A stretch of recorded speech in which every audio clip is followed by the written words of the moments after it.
My name is Laura Keshev and I'm the administrator for the Archive and Records Management Programme, and I'm here to introduce the current Programme Director for the Archive and Records Management Programme, Elizabeth Lomas, who's prepared a short slide presentation to explain to you what the programme is about and what students can expect when they study with us here at UCL Information Studies. So over to you, Elizabeth. Thanks, Laura. So I'm going to attempt to share my screen now and just run through a few slides of the kind of key information that might help you with understanding what UCL offers. So as Laura said, I'm Elizabeth Lomas. I'm the current Archives and Records Management Programme Director. I teach on this course with a number of colleagues. So my colleague Andrew Flynn is pictured here. He is a leading expert in community archives. Anna Sexton, who's done a lot of work on working with traumatic archival content. Jonathan Rees-Lewis, I think he's just getting an award there in that photograph, who's a conservator. And Peter Foden, who I've just put up his little blog post there, he's a leading person on working with the older materials and records. Each of us is one of the core people that deliver the Archives and Records Management Programme. Others are also involved. I'll just put up a few of my colleagues. You can look up information about us, and obviously we're keen to hear from you individually if one of us covers an area that you're particularly interested in. Each of us is doing research in particular areas. So for example, I've been currently working with care experienced people on their records because where people have grown up in care contexts, sometimes the official record is the only thing that may survive for them to make sense of their childhood. And so that may in fact have the only photograph of them as a child. It may be the only piece of information that helps them make sense of their childhood. And there is quite a contention around who should own that information and whether information should be removed from that record. So I've been working on their information rights. So look up, if you come here, we will be weaving in our research and how and why our research matters to thinking about professional practice.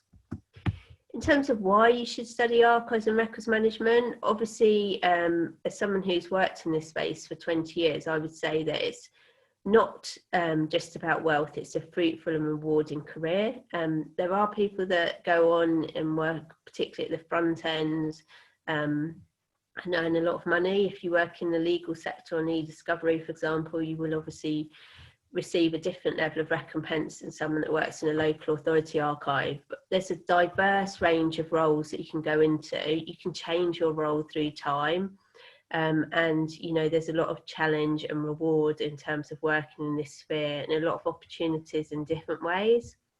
So there is a kind of clear career path from undertaking archives and records management. In terms of the UCL mode of study, the majority of people that apply to us come and undertake a full-time MA in Archives and Records Management, which is 8 modules worth of credit.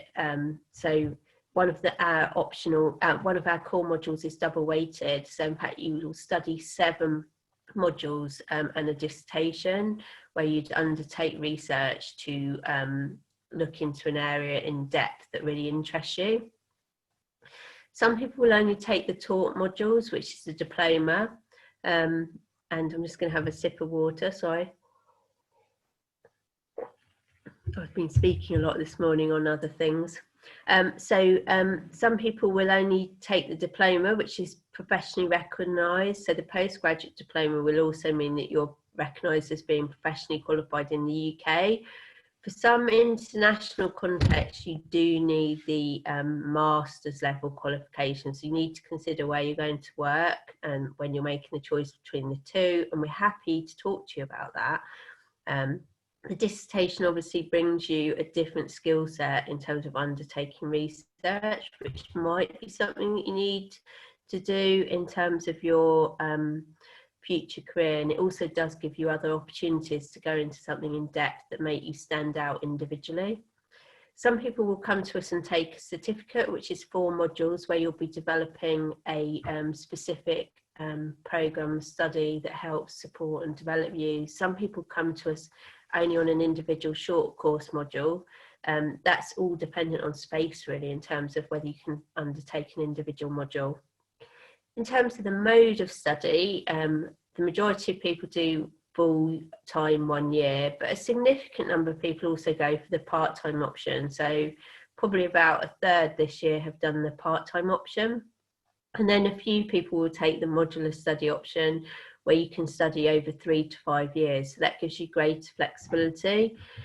Part-time and modular students tend to obviously be working and sometimes have employer backing. With all of the modes of study, you'll get to know people across the programme. And so really it's about finding a mode that works for you. Why study? Well, in terms of this kind of professional career track, the Archives and Records Association, in conjunction with another information body, CILIP, have said that where people have this professional qualification, they're more likely to move up the ladder in terms of where they sit within an organisational level and earn more money. So it kind of moves you up the workforce. But really, you need to kind of look at what this is going to give you personally and hold a mirror up and think about what it is you want to achieve from coming on a particular course, and whether UCL is the right course for you.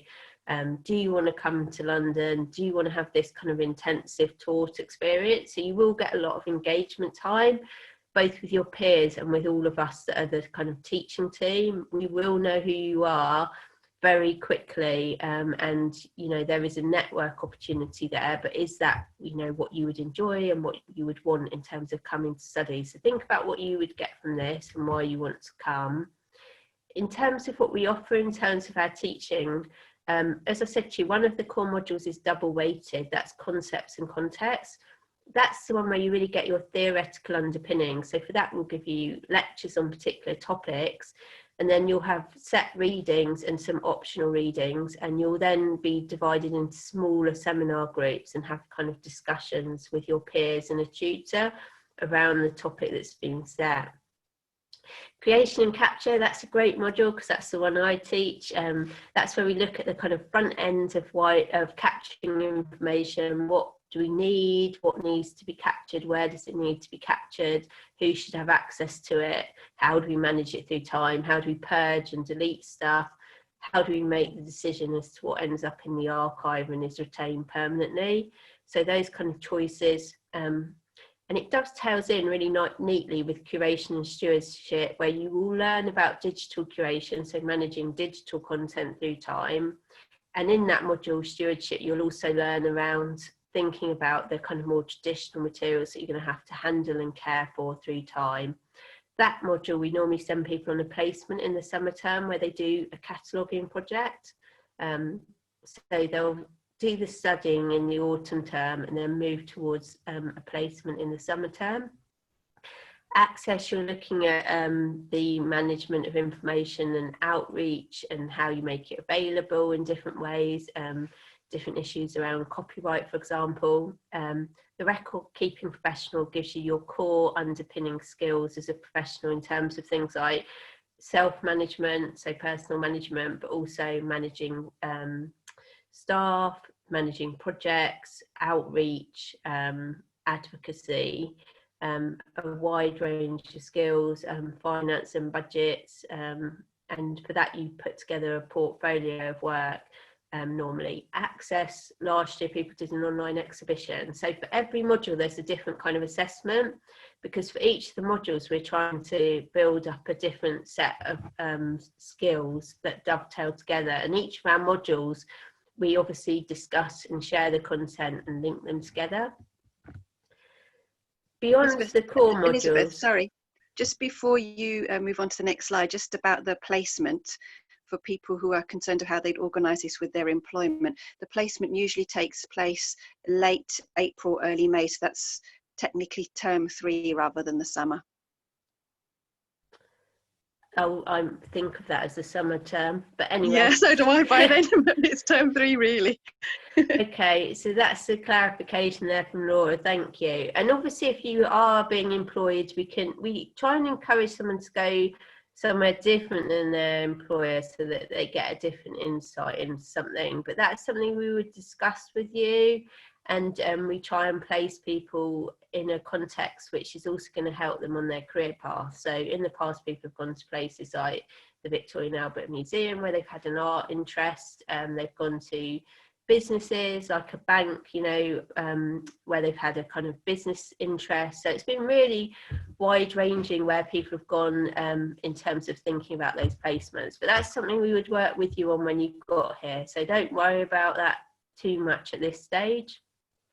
In terms of your options, as I said to you, you would have a personal tutor from when you start, and you will also be told more about these options in detail when you start by the people that are going to teach the individual options, and have the opportunity to discuss the options with those people. But there are a wide range of options that are available to you.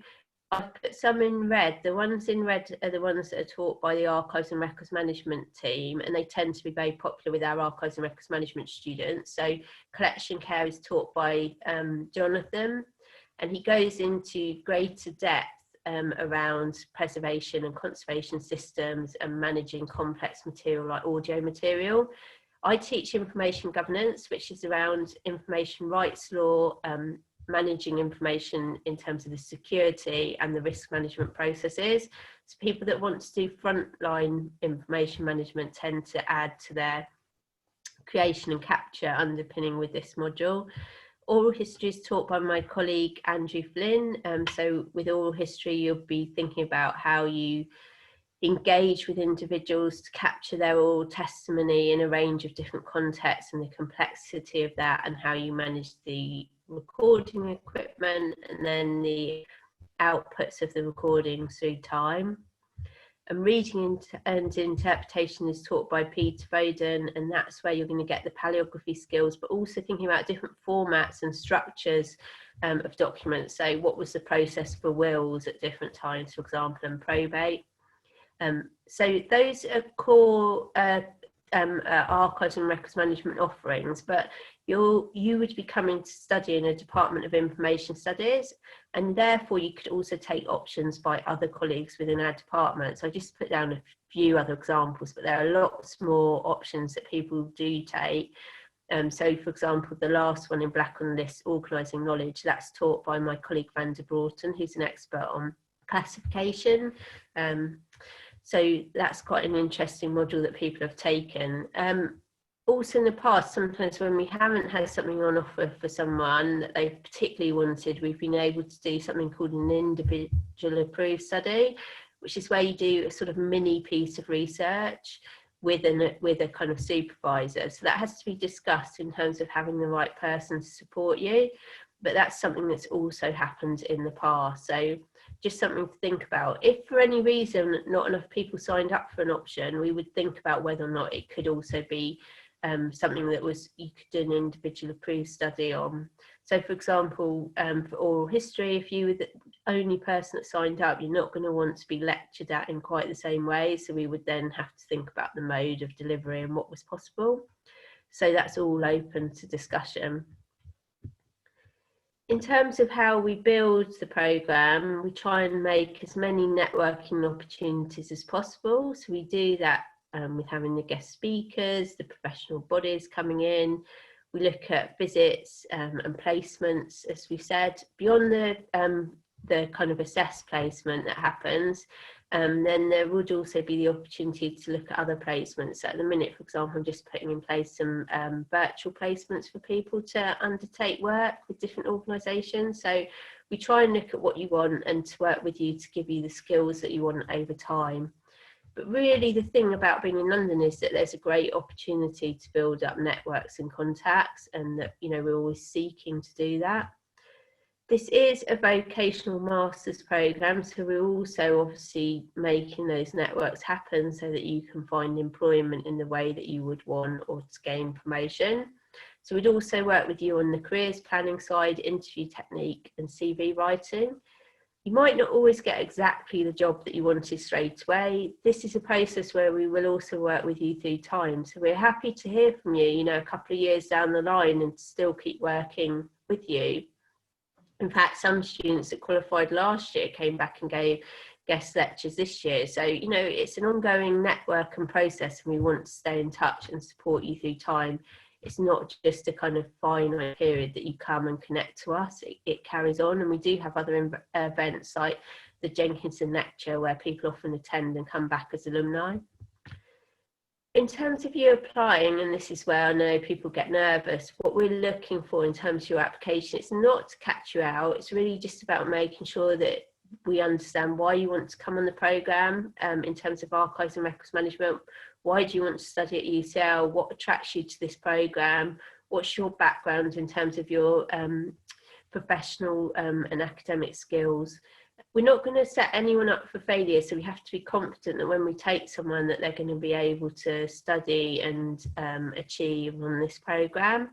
And people come to us with a wide range of backgrounds. So yes, we'll take the Oxford students, but yes, we'll take people that have got, you know, significant practitioner experience. So it's a range of people with a range of backgrounds. UCL is a Russell Group leading university, but this is not a snobby place. This is an approachable place where we're seeking to turn people out with a range of backgrounds into a range of contexts and support everyone. And we have a really diverse student community, and we really kind of encourage inclusivity. So in terms of coming here, we'll try and support you if you need any reasonable adjustments. Basically, we're welcoming to all, and it is quite a diverse community that come and study here.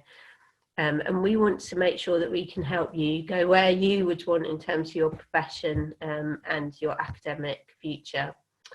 So we do interview everyone that applies and meets the bar of being a possible candidate. We would normally invite you in the spring term, so sort of February onwards, and sometimes interviews go right on into the summer term.